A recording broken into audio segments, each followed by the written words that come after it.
Muito bom ter você aqui com a gente. Seja bem-vindo ao Encontro a Mais, um encontro com um Deus único e com pessoas especiais. Esse encontro acontece todos os sábados, sempre às 8 horas. Se você está vindo hoje pela primeira vez, ou pela segunda, terceira vez, seja muito, muito bem-vindo.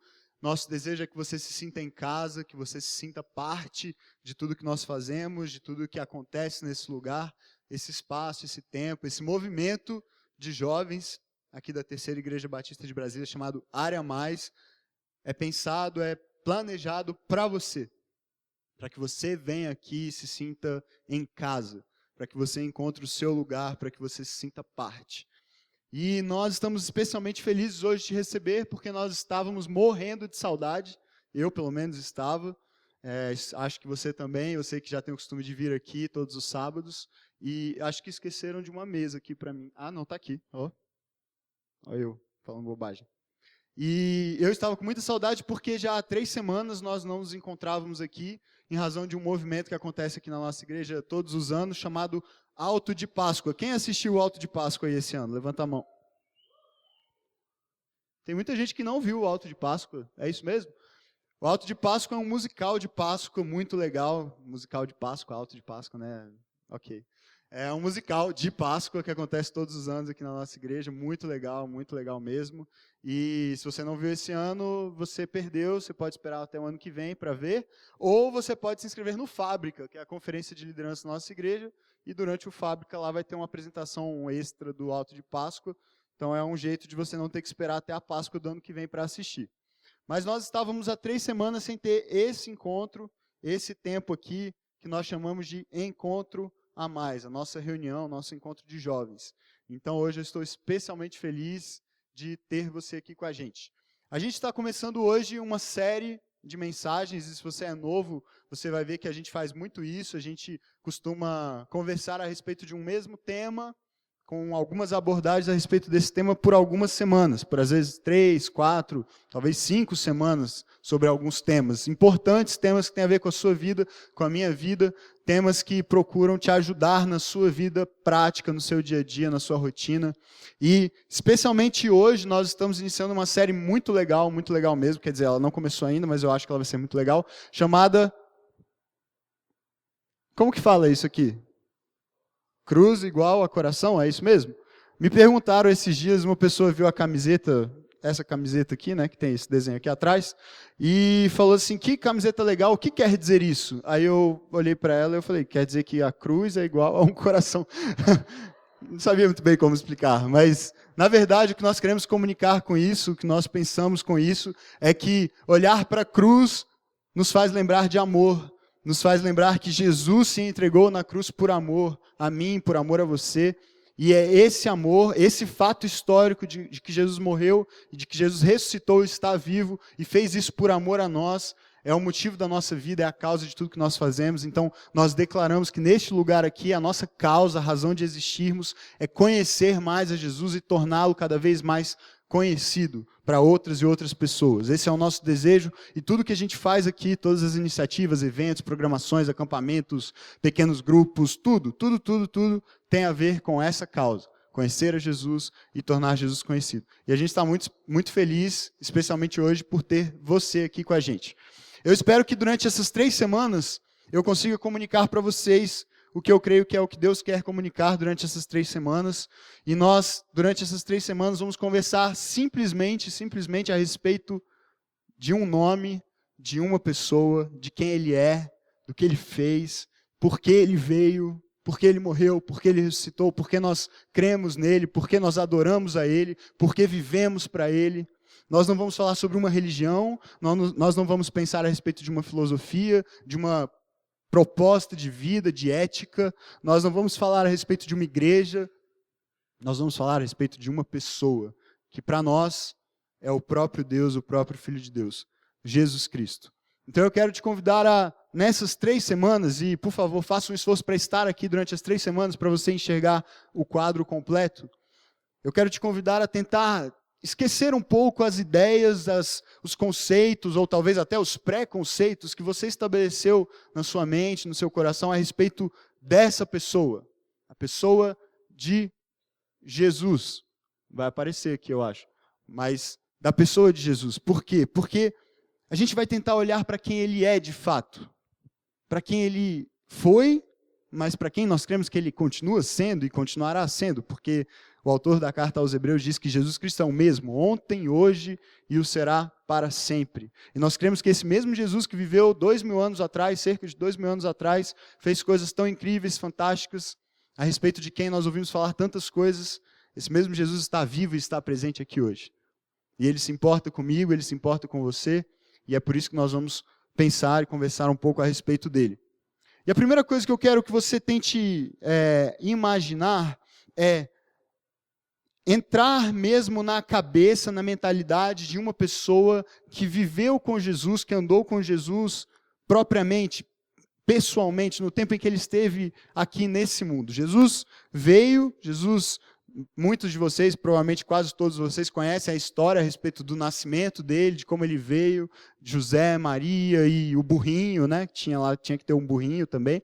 E aí, como ele viveu, e a gente não tem muitas informações registradas na Bíblia a respeito da sua infância, mas eu fico pensando nos seus irmãos, como devia ser chato, né, ser irmão de Jesus, porque ele sempre tirava nota mais alta que você na escola. O pastor Felipe já fez essa brincadeira que uma vez o irmão de Jesus chegava, Tiago, por exemplo, e falava: mamãe, eu consegui aqui tirar nota 10 em matemática. Aí, que bom, Tiago, parabéns, você foi muito bem. Aí Jesus chegava: mamãe, o que foi, Jesus? Eu curei 3 pessoas na minha escola hoje. Aí, né, assim, meio chato ser irmão de Jesus, né? Nunca é bom o suficiente.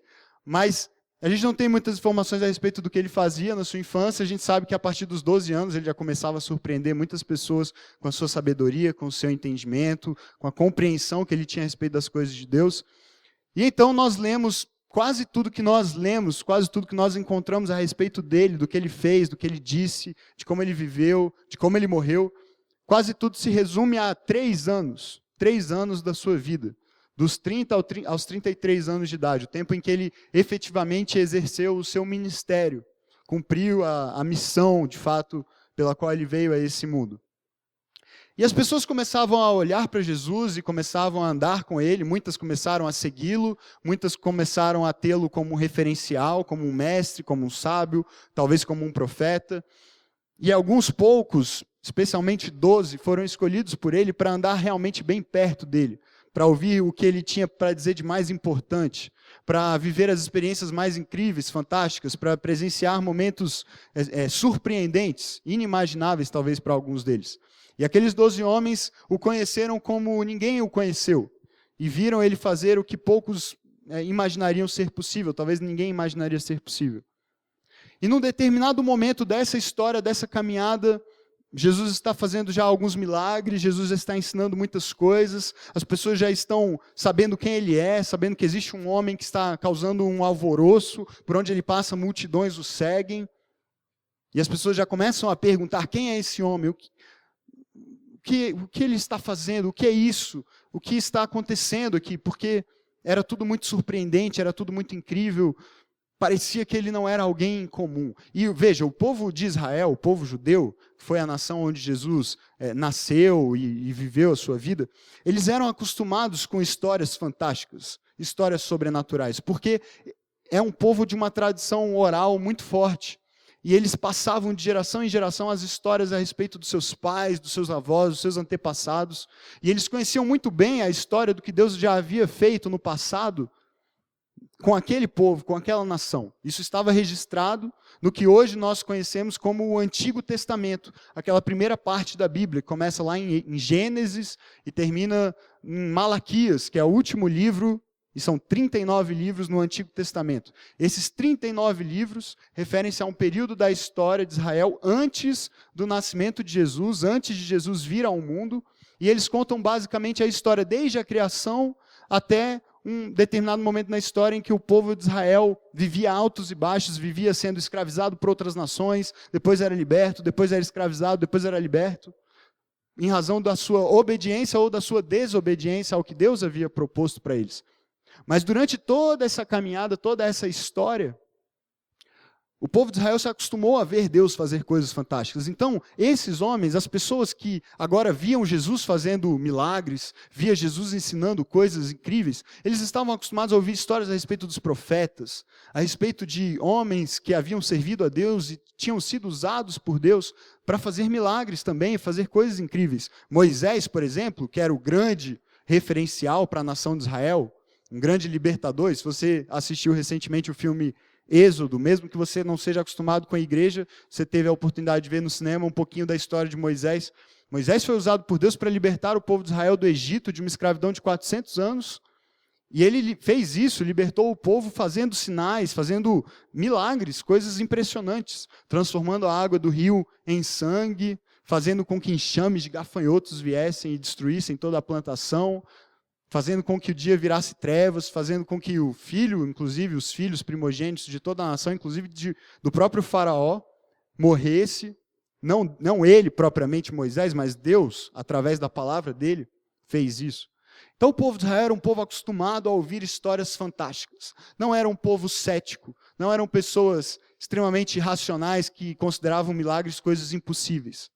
Mas no momento em que Jesus vem e começa a fazer o que ele fez, esse mesmo povo disse: puxa, esse homem tem algo de diferente. Ele não é alguém normal, ele não é alguém comum. No mínimo, ele deve ser um profeta, no mínimo ele deve ser como um desses homens do passado que fizeram grandes coisas, mas ainda assim, eles estavam surpreendidos porque ele parecia ser diferente, ele parecia ser especial. E hoje, na abertura dessa série, eu quero te mostrar um texto. Se você tiver com a sua Bíblia, você pode acompanhar comigo a leitura. Marcos, capítulo 8. Se você não tiver, você pode acompanhar aqui no telão. Marcos é um dos evangelhos, um dos 4 evangelhos que nós temos no Novo Testamento, na segunda parte da Bíblia. E esses evangelhos são os livros que contam a história de Jesus. Quem Jesus é, o que ele fez, como foi a sua vida aqui. E o Evangelho de Marcos, no capítulo 8, mostra um momento específico da vida de Jesus, em que ele se volta para os seus discípulos e faz 2 perguntas. 2 perguntas. E essas 2 perguntas vão nos ajudar a entender durante todas essas 3 semanas, de fato, quem Jesus é, o que ele fez e o que nós temos a ver com isso tanto tempo depois. Então veja aí comigo, Marcos capítulo 8, versículo 27.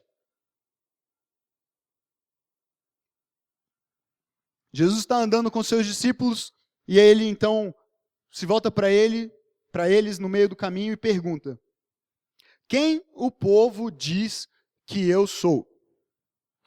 As pessoas já tinham ouvido falar a respeito de Jesus, muitos os estavam seguindo, como eu disse, mas Jesus, nesse momento, ele parece que por curiosidade, ele se volta para os seus discípulos e pergunta: olha, eu tenho feito muitas coisas, vocês estão vendo aqui alguns milagres, ensinando algumas coisas. O que as pessoas estão achando a respeito disso? Quem elas acham que eu sou? Qual é a opinião do povo a meu respeito? E então os discípulos responderam: alguns dizem que tu és João Batista. Esses eram os que tinham mais fé. A galera que achava que Jesus era João Batista tinha muita fé. Sabe por quê? Porque João Batista tinha sido decapitado poucos dias atrás desse momento da história. Herodes cortou o pescoço dele. Então, para eles dizerem que Jesus era João Batista, o que estava na cabeça deles é: bom, a cabeça estava de um lado, o corpo do outro, enterrado, ele ressuscitou sem cabeça, de alguma forma a cabeça voltou a se conectar com o corpo, e ele ressuscitou e está por aí fazendo milagres. Era muita fé que esses caras tinham, não é?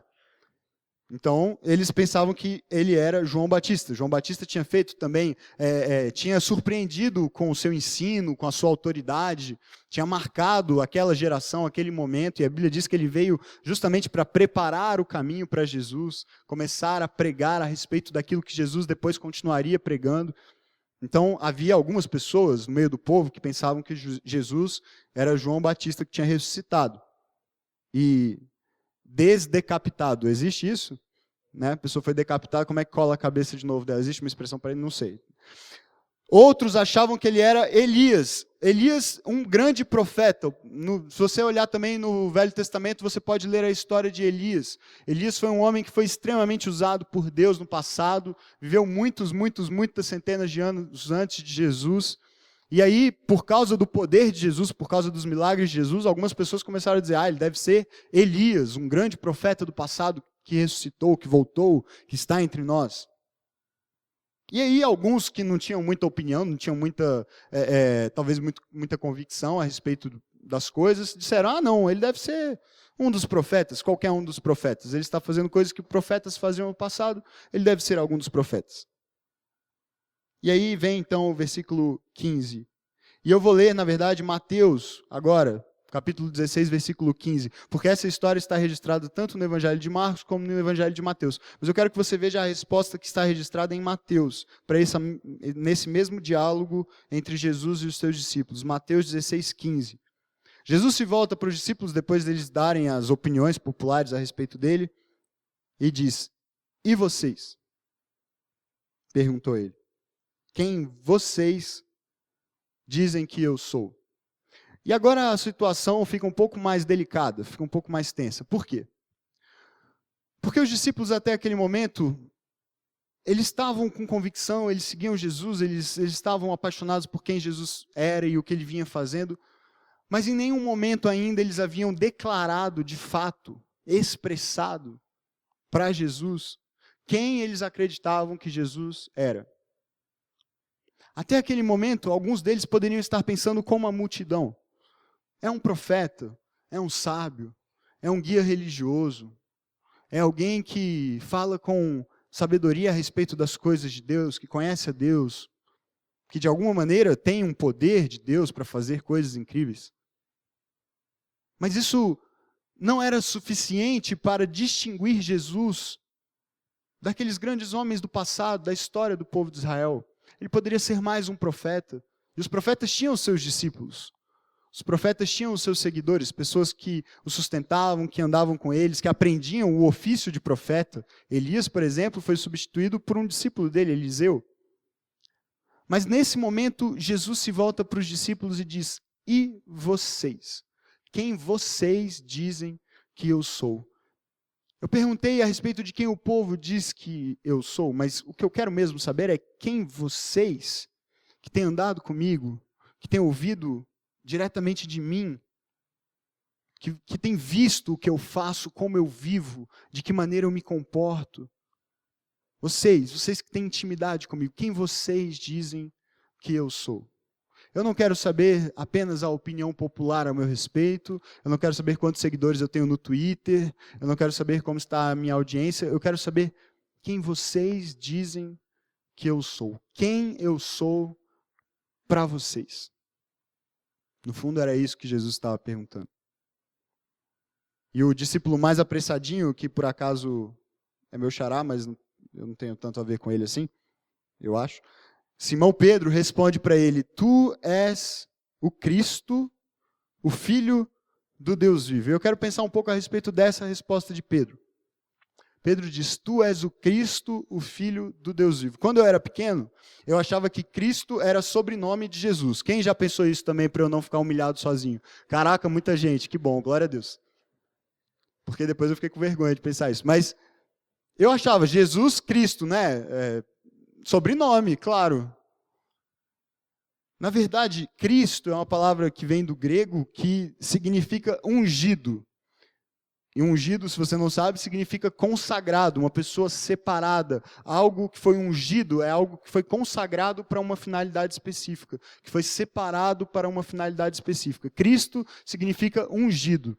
E é o mesmo significado para a palavra que os judeus usavam no hebraico, isso é uma palavra grega, Cristo, mas no hebraico a palavra Messias. E provavelmente você, se já é de igreja há algum tempo, já ouviu também essa expressão Messias. É a mesma palavra, significa a mesma coisa, é apenas uma tradução.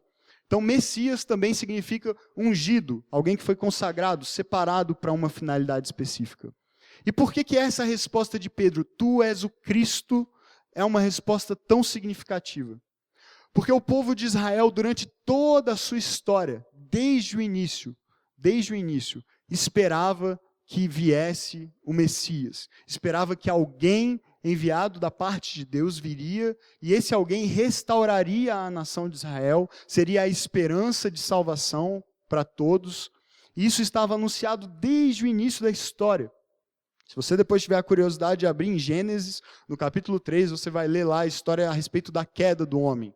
O pecado, como o pecado entrou no mundo. Adão e Eva, e aí Hoje não é o dia da gente discutir se eles existiram de verdade ou não, se é um mito, se é lenda, se é o quê, mas está registrado lá a história deles. E no capítulo 3 está registrado o pecado de Adão e de Eva.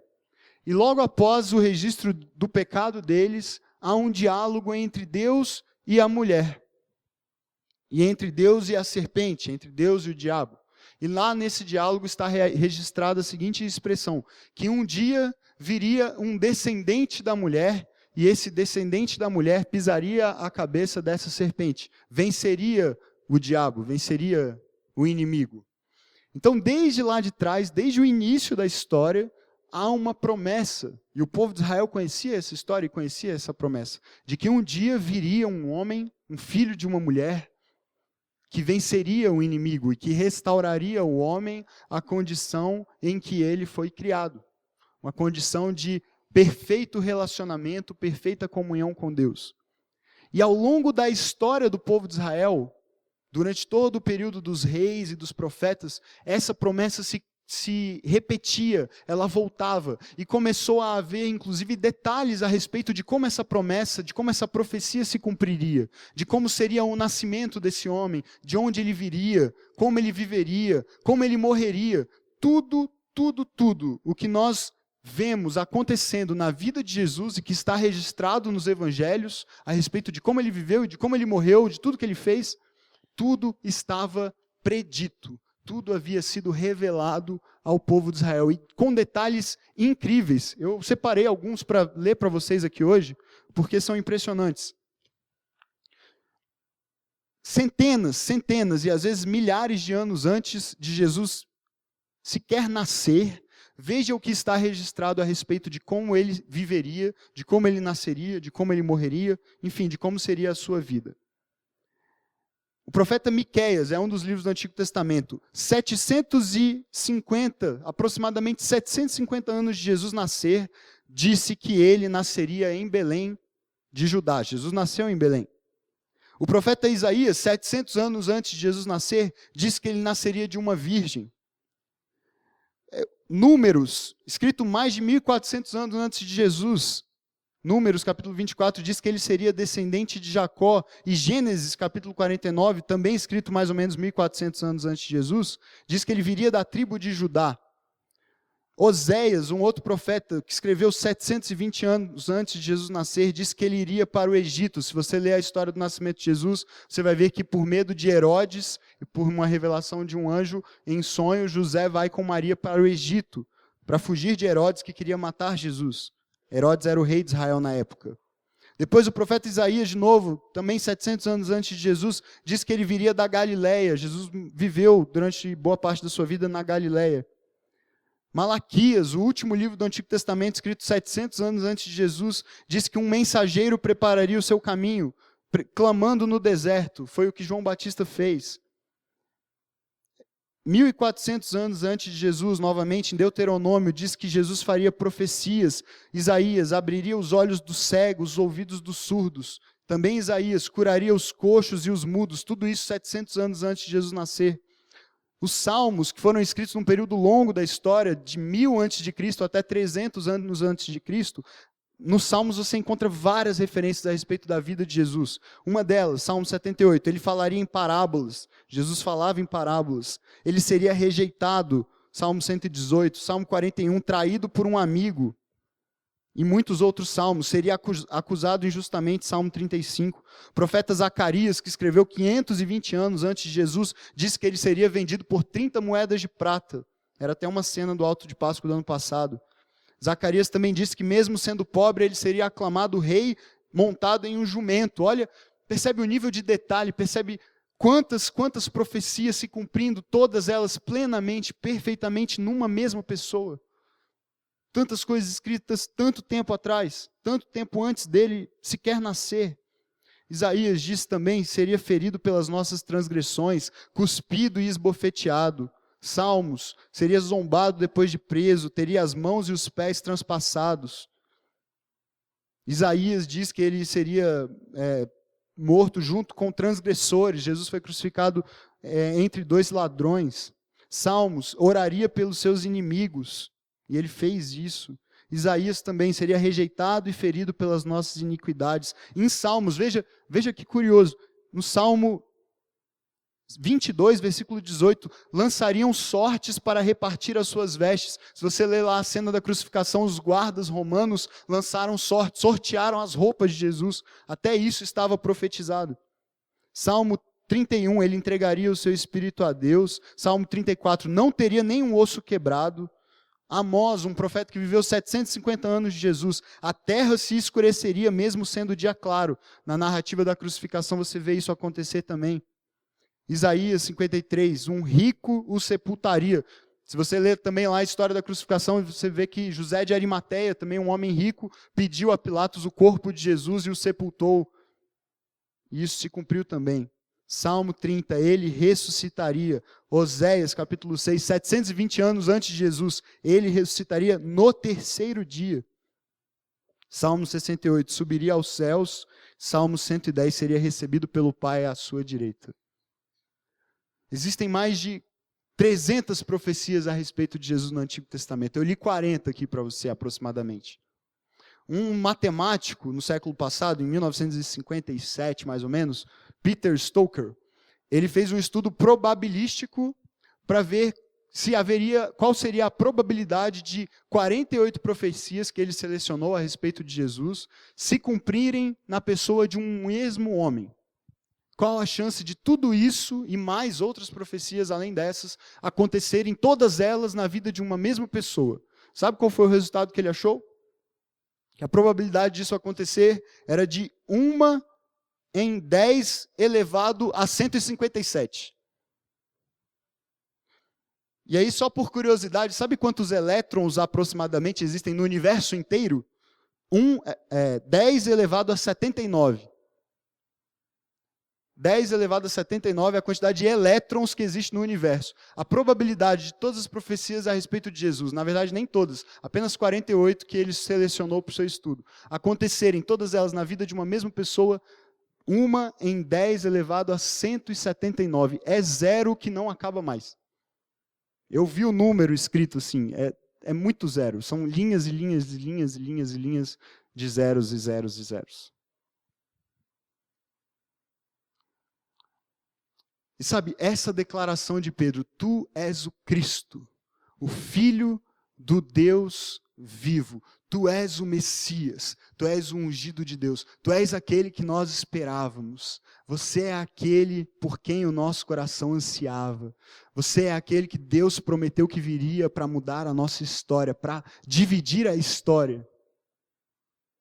Já pensou que Jesus veio e mudou a história até a maneira como nós olhamos para ela e a estudamos, antes e depois dele? Que outro mestre, que outro líder religioso, que outro profeta, que outro guia, que outra pessoa fez isso?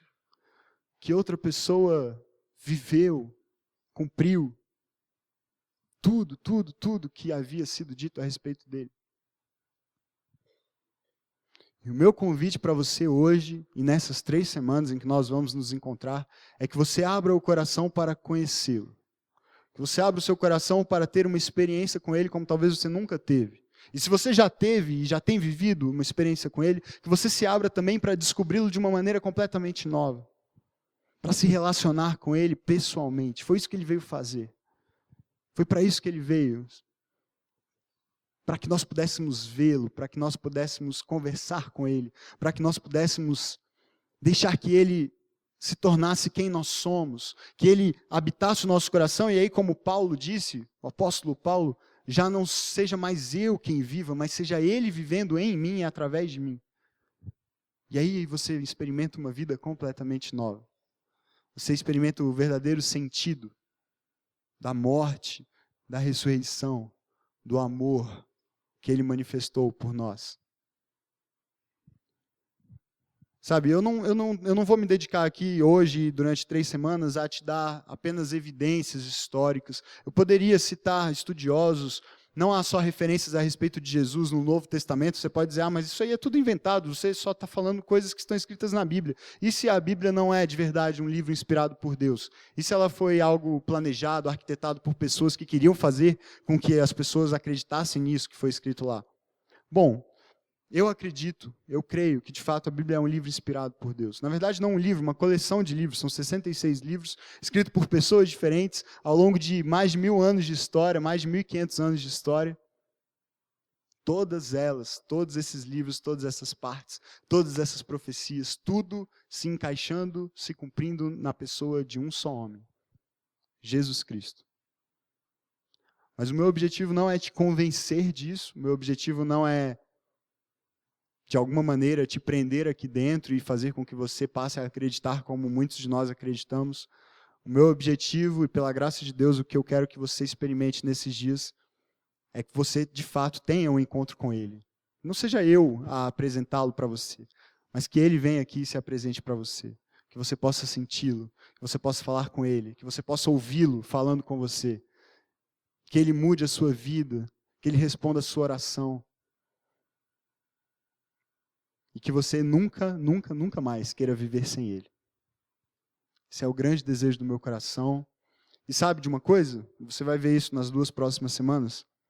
Se Jesus de fato foi quem Ele disse que Ele era, e quem Pedro, nesse momento, nessa declaração, disse que Ele era, então tudo mais que Ele disse a respeito de si mesmo se torna importante. Se Jesus de fato era e é o Cristo, o Messias, o ungido, o Filho de Deus, aquele que havia sido anunciado tanto tempo atrás, que viria e mudaria a história para sempre, e nos reconectaria com Deus, e pagaria o preço pelos nossos pecados. Se de fato Ele era essa pessoa, se de fato Ele é essa pessoa, e foi isso que Ele fez por nós, então tudo mais que Ele disse se torna muito, muito importante. Afinal, Ele se torna o Filho do próprio Deus, o próprio Deus. E se Deus tem algo a dizer para você, você não quer saber o que é? Você não quer viver a vida que Ele tem para te oferecer? Eu quero. E é um pouco dessa vida que nós vamos conhecer nas próximas 2 semanas. Eu te convido a vir, trazer os seus amigos, abrir o seu coração para viver uma experiência diferente de tudo que você já viveu.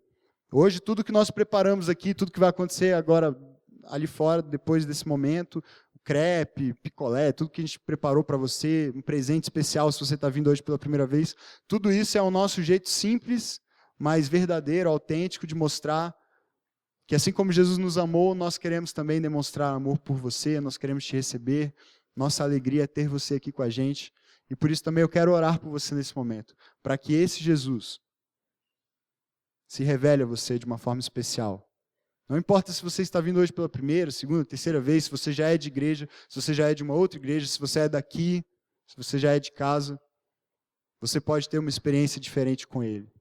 E Ele quer se mostrar, se revelar para você de uma maneira diferente. Feche seus olhos e vamos falar com Ele. Jesus, obrigado. Obrigado porque o Senhor um dia se revelou para mim e a minha vida nunca mais foi a mesma. Obrigado porque ao longo de tanto tempo, mais de 2000 anos de história, o teu nome continua sendo um nome que marca a história, que divide a história. Nome ao qual adoramos, nome ao qual servimos, nome que está acima de todo nome. E obrigado, Senhor, porque mesmo sendo Deus, mesmo sendo soberano, mesmo sendo tão grande, tão poderoso, o Senhor escolhe se revelar a pessoas comuns, pessoas normais como nós.